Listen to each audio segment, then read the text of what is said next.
हरियाणा में शीतलहर का जबरदस्त कहर देखने को मिल रहा है। प्रदेश के 16 जिलों में कोल्ड वेव का अलर्ट जारी है। चरखी दादरी समेत कई जगहों पर कोहरा छाया हुआ है। सोमवार को हिसार सबसे ठंडा शहर रहा, क्योंकि देखिए तापमान में गिरावट दर्ज की जा रही है। तस्वीरें भी आपको दिखा रही हैं।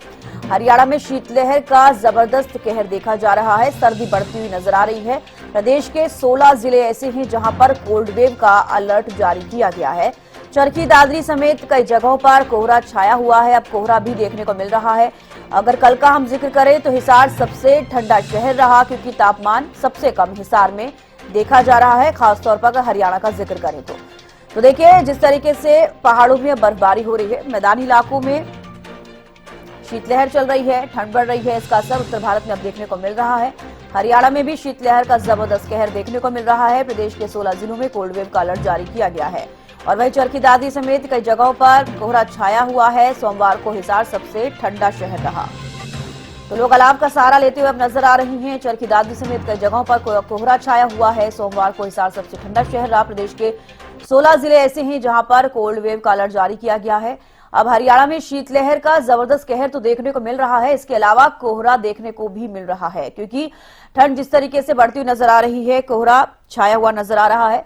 प्रदेश के 16 जिलों में कोल्ड वेव का अलर्ट है। चरखी दादरी समेत कई जगहों पर कोहरा छाया हुआ है। ये तस्वीरें भी आप देखिए, कोहरा छाया हुआ है और सोमवार को हिसार सबसे ठंडा शहर भी रहा। तो कहीं ना कहीं अब ये अंदाजा लगाइए इन तस्वीरों के माध्यम से कि सर्दियां बढ़ती हुई नजर आ रही हैं, क्योंकि तापमान में गिरावट देखी जा रही है। तो आमतौर पर देखा जाता है कि दिसंबर के मिड में सर्दियां ज्यादा पड़नी शुरू हो जाती हैं। जिस तरीके से अगर आज का हम जिक्र करें, आज भी शीतलहर जो है देखी जा रही है।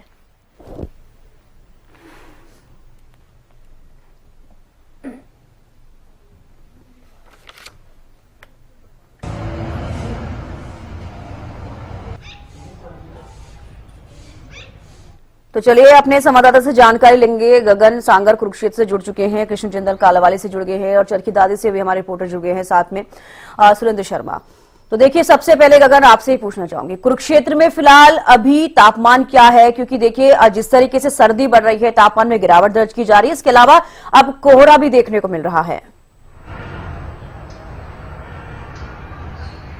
बिल्कुल चविष्का, देखिए इस समय टेम्परेचर की बात की जाए तो कुरुक्षेत्र जिले का 8 डिग्री जो है दर्ज किया जा रहा है। देखिए सुबह के समय में अक्सर अब देखा जाता है कि धुंध जो है नेशनल हाईवेज की बात की जाए या राज्य मार्गों की बात की जाए तो साफ तौर पर धुंध देखने को मिलती है जी।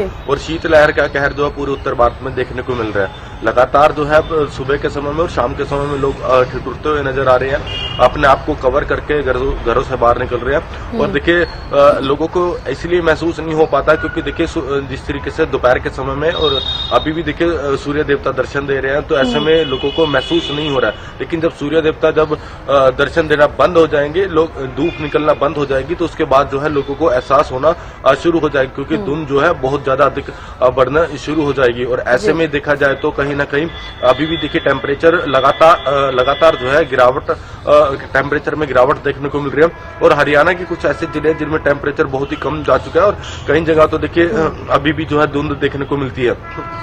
और कुरुक्षेत्र जिले की बात की जाए तो 8 डिग्री जो है टेम्परेचर दर्ज किया जा रहा है। देखिए सरकार भी इसको लेकर काफी सख्ती में देखने को मिल रही है, क्योंकि बढ़ती ठंड को देखते हुए जिन लोगों के घर के अपने खुद की छतें नहीं है, तो ऐसे में सरकार के द्वारा रैन बसेरे बनाए गए हैं। नेशनल हाईवेज पे जैसे राज्य मार्गों पर सड़कों पर स्ट्रीट लाइट्स जिस तरीके से लगाई जा रही है और व्हाइट पट्टी का जो है दोबारा से व्हाइट पट्टी करी जा रही है, ताकि धुंध में जो है जो वाहन चालक है वो आराम से जो है अपने व्हीकल चला सके और सड़क का पता चल सके। ऐसे में देखा जा सकता है कि ठंड अभी बढ़ने को लेकर यह मौसम विभाग के द्वारा जो अलर्ट जो जारी किया गया है कि 25 तारीख से अधिक ठंड ज्यादा बढ़ेगी। अभी देखिए जो सूरज के दर्शन जो है जरूर होंगे।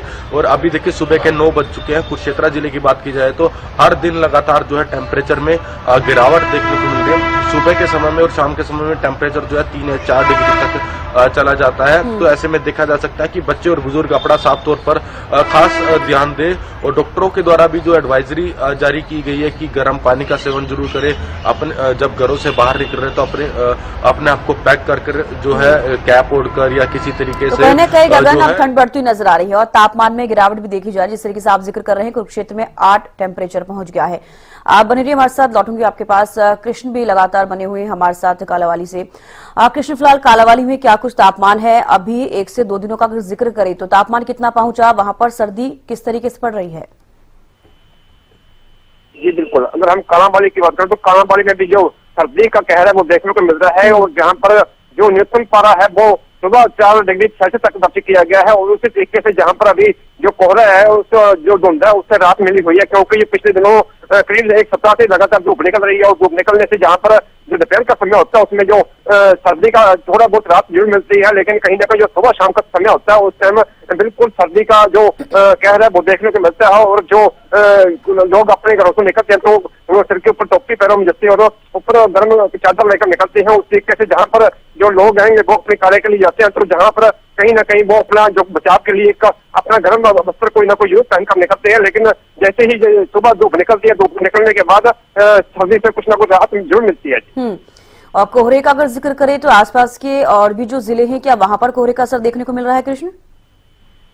ये जहाँ पर अगर चर्चा डिस्ट्रिक्ट के साथ लगता है, जहाँ दूसरा डबड़ी जो है वहां से लगती है, लेकिन वहां पर अभी तक जो कोहरे से राहत जरूर मिली हुई है, क्योंकि यहाँ का जो एरिया है वो 1 सप्ताह से लगातार मौसम बिल्कुल साफ है, लेकिन सर्दी का कहर जो है वो जरूर प्रभाव डालता है, लेकिन कहीं ना कहीं धूप की वजह से दोपहर के समय सर्दी से राहत जरूर मिलती है। जी चलिए, आपके पास लौटूंगी। सुरेंद्र भी लगातार बने हुए हैं हमारे साथ। सुरेंद्र, देखिए चरखी दादरी का जिक्र करें, वहां पर अभी तापमान क्या कुछ है? क्या वहां पर भी इसी तरीके से स्थिति बनी हुई है ठंड को लेकर? क्या कुछ है, क्या वहां पर?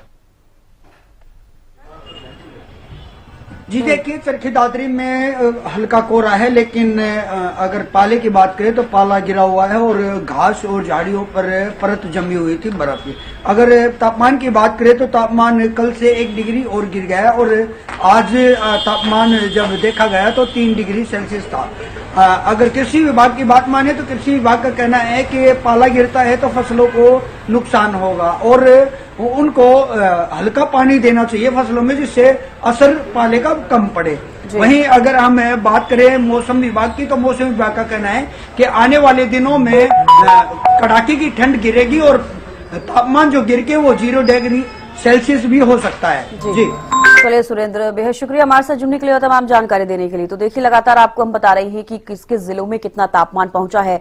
कुरुक्षेत्र से लगातार बने हुए हैं हमारे साथ, और कालावाली से बने हुए हैं, और भी जगह से जाने की कोशिश करेंगे। फिलहाल गगन, देखिए जिस तरीके से अभी सर्दी बढ़ती हुई नजर आ रही है, सरकार और प्रशासन कितनी मुस्तैद है, क्योंकि हर साल की तरह आपने भी देखा है कि रैन बसेरों को लेकर भी कहीं ना कहीं काफी समस्याएं लोगों को होती है, जिन लोगों के पास मकान नहीं रहने के लिए। उसके अलावा सड़कों का अगर हम जिक्र करें तो कोहरे की स्थिति अब शुरू हुई है कहीं ना कहीं, भले ही चाहे वो हरियाणा के कुछ जिले हो जहां पर कोहरा देखा जा रहा है। तो क्या कुछ इसके लिए पहले से ही प्रबंध किए जा रहे हैं गगन? बिल्कुल चविष्का, देखिए जिस तरीके से ठंड हर साल देखने को मिलती है, और देखिए काफी दिक्कतों का जो है जिन लोगों के पास जो है अपने खुद के घर नहीं है, उन्हें काफी दिक्कतों का सामना करना पड़ता है। इसके लिए सरकार देखिए पूरी मुस्तैद देखने को मिल रही है। पूरे हरियाणा के अंदर जिस तरीके से रैन बसेरे बनाए गए हैं, ताकि जो लोग हैं रात के समय में ठंड की वजह से कोई हानि ना पहुंचे। देखिए ठंड की वजह से कई बार कई लोगों की जान भी जा चुकी है। ऐसे में सरकार पूर्ण रूप से अलर्ट देखने को मिल रही है। पूरे प्रदेश के अंदर रैन बसेरे बनाए गए हैं, और देखिए रैन बसेरे भी कुरुक्षेत्र जिले की बात की जाए तो कुरुक्षेत्र जिले में जो है रैन बसेरा बनाया गया, तो लोग वहां पर भी देखिए चैन की सांस लेते हैं। जो लोग मंदिरों में सोते हैं या बस स्टैंड या रेलवे स्टेशन पर सोते हैं, वो जाकर निःशुल्क वहां पर जो है सो सकते हैं। तो ऐसे में देखिए सरकार पूर्ण रूप से सरकार के पूरे प्रबंध पूरे प्रदेश में देखने को मिल रहे हैं। वहीं देखिए हाईवेज की बात की जाए या सड़कों की बात की जाए, जिस तरीके से धुंध की वजह से काफी हादसे भी देखने को मिलते हैं। तो ऐसे में देखिए पुलिस प्रशासन भी और तमाम जो प्रशासन है वो अलर्ट देखने को मिल रहा है। जो एडवाइजरी जारी की गई है कि जिस तरीके से पुलिस प्रशासन के द्वारा अपने मोटर व्हीकल्स पर जो है रिफ्लेक्टर टेप जो है जरूर लगाएं, ताकि धुंध के समय में जो है पता चल सके कि आगे वाहन चल रहा है। और दूसरी तरफ सड़कों पर जो है व्हाइट पट्टी लगाई जा रही है। और देखिए शहर की बात की जाए, शहर में भी देखिए काफी कई बार कोहरा देखने को मिलता है। ऐसे में नगर पालिकाओं के द्वारा जो है स्ट्रीट लाइट्स जो है लगवाई जा रही है, ताकि देखिए थोड़ा बहुत धुंध के दौरान जो है पीली लाइट हम कह सकते हैं कि पीली लाइट लगाई जा रही है, ताकि जो धुंध की वजह से थोड़ी बहुत रोशनी जो जरूर देख सके लोग। तो ऐसे में देखा जा सकता है कि प्रशासन और सरकार इस बार अलर्ट देखने को मिल रही है। पूरे हरियाणा के अंदर रैन बसेरे बनाया गया है, दूसरी तरफ पुलिस प्रशासन के द्वारा एडवाइजरी भी जारी की जा रही है कि लोगों को समझाया भी जा रहा है रिफ्लेक्टर टेप को लेकर, और अपने वाहनों को धीमी गति से चलाने के लिए भी देखिए कहा जा रहा है। और हर तकरीबन देखा जाए कि नेशनल हाईवेज की बात की जाए तो कहीं न कहीं जो पुलिस कर्मचारी है वो खड़े रहते हैं, और कहीं कोई बड़ा हादसा न हो जाए, अगर कहीं कंस्ट्रक्शन का काम भी चल रहा है तो वहाँ पर भी जो लाइटिंग लाल बत्ती जो है लगा दी जाती है ताकि वाहन चालक है उन्हें पता लग सके।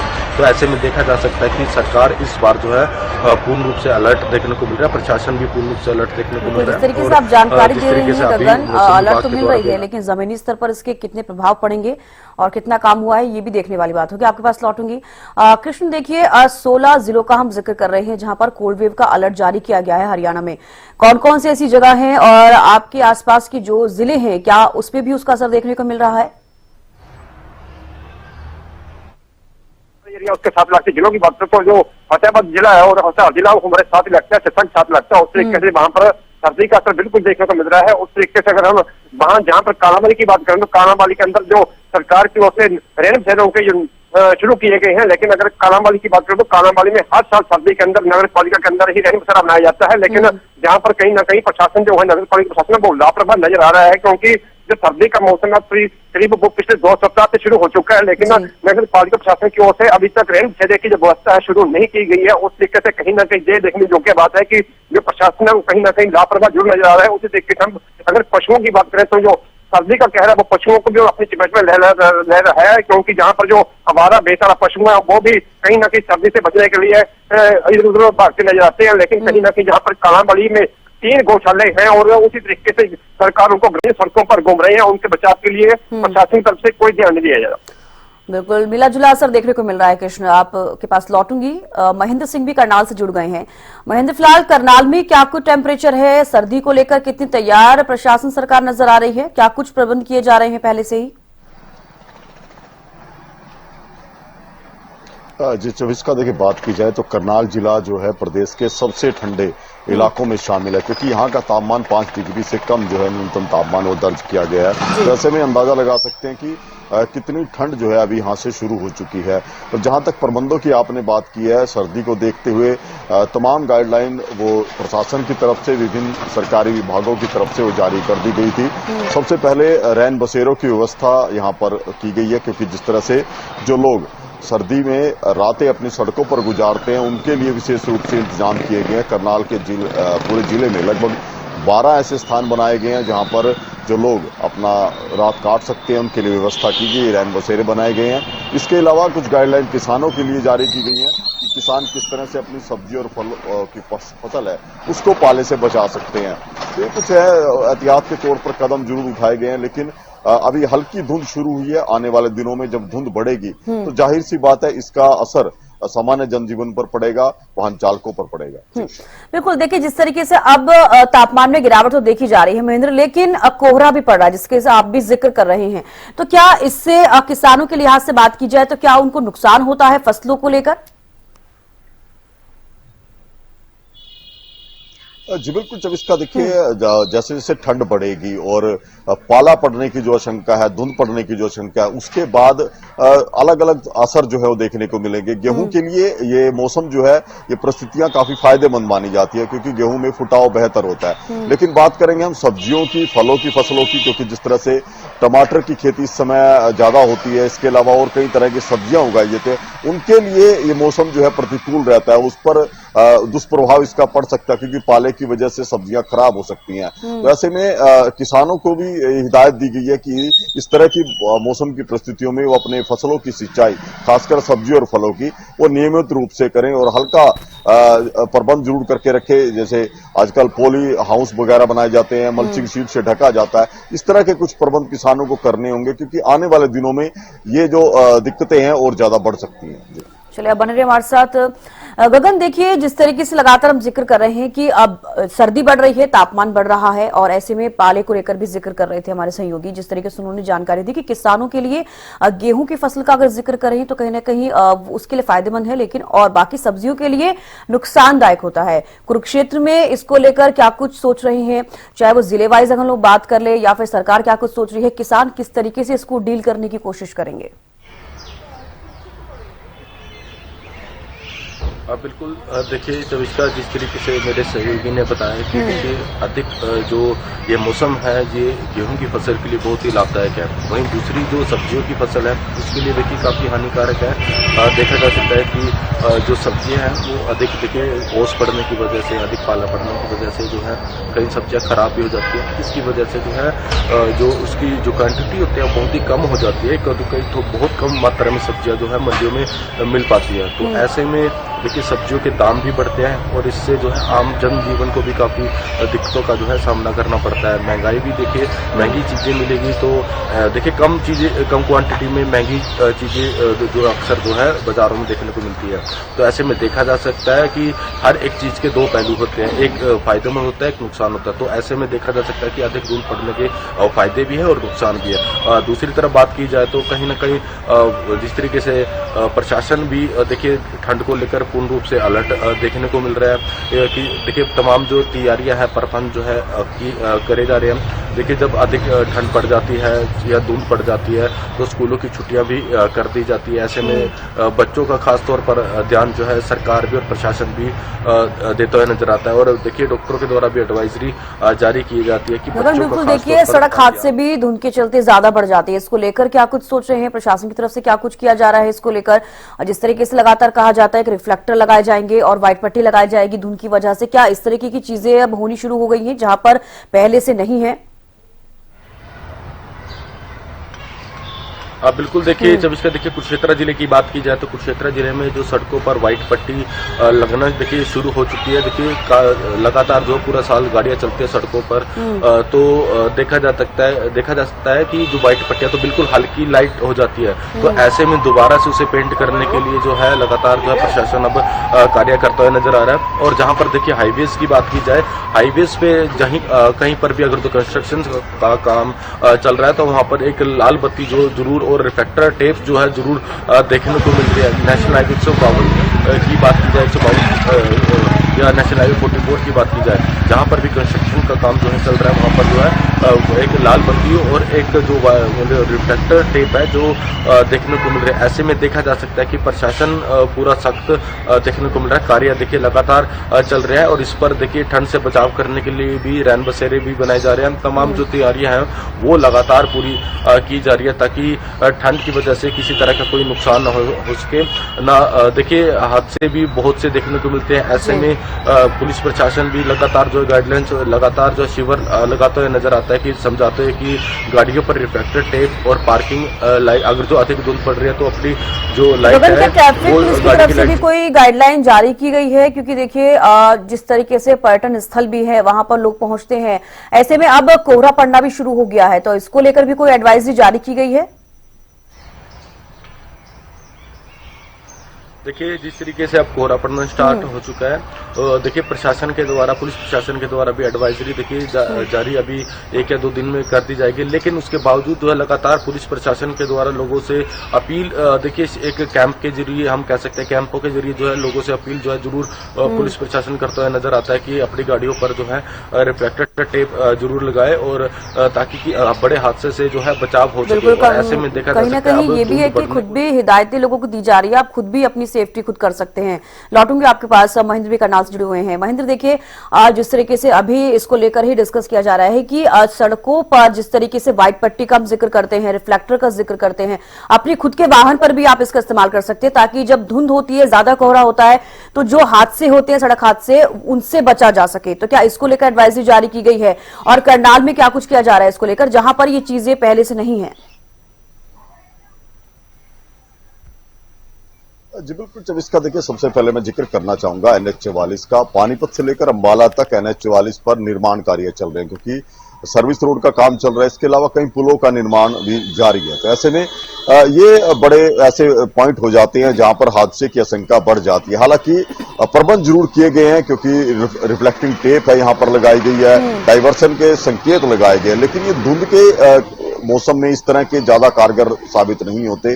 अक्सर देखने में आता है कि सीरीज में जो है वाहन चलते हैं और जब एक्सीडेंट होता है तो दर्जनों वाहनों के बीच टक्कर होती है। तो उसमें सबसे बड़ी एडवाइजरी जो प्रशासन की तरफ से या ट्रैफिक विभाग की तरफ से जारी की गई है कि धुंध में जो वाहन चालक है वो अपनी गति की सीमा को नियंत्रित रखें, तेज वाहन ना चलाएं। इसको लेकर दिशा निर्देश भी हाईवे के किनारे पर लगाए गए हैं और जहां तक व्हाइट पट्टी और येलो पट्टी का जिक्र है वो भी हाईवे पर लगाई गई है। लेकिन ग्रामीण सड़कों की हम बात करें, क्योंकि वाहन ग्रामीण सड़कों पर भी चलते हैं, वहां अभी तक इतने पर्याप्त प्रबंध नहीं है व्हाइट पट्टी के या येलो पट्टी के, क्योंकि गांव में अक्सर जो है इस तरह के हादसे आते हैं धुंध की वजह से, जहां पर व्हाइट पट्टी नहीं होती या तीव्र मोड़ होते हैं। तो ऐसे में वाहन चालकों को सबसे पहले तो अपनी गति को नियंत्रित करना पड़ेगा यदि उनको हादसे से बचाव करना पड़ता है। तो कुछ इस तरह की एडवाइजरी जारी की गई। इसके अलावा कुछ ऐसे वाहन होते हैं जैसे ट्रैक्टर ट्रॉली है या ऐसे बड़े वाहन है, उनके बैक साइड में रिफ्लेक्टिंग टेप भी प्रशासन के द्वारा लगाई जा रही है ताकि धुंध में वो दूर से दिखाई पड़ सके। इसके अलावा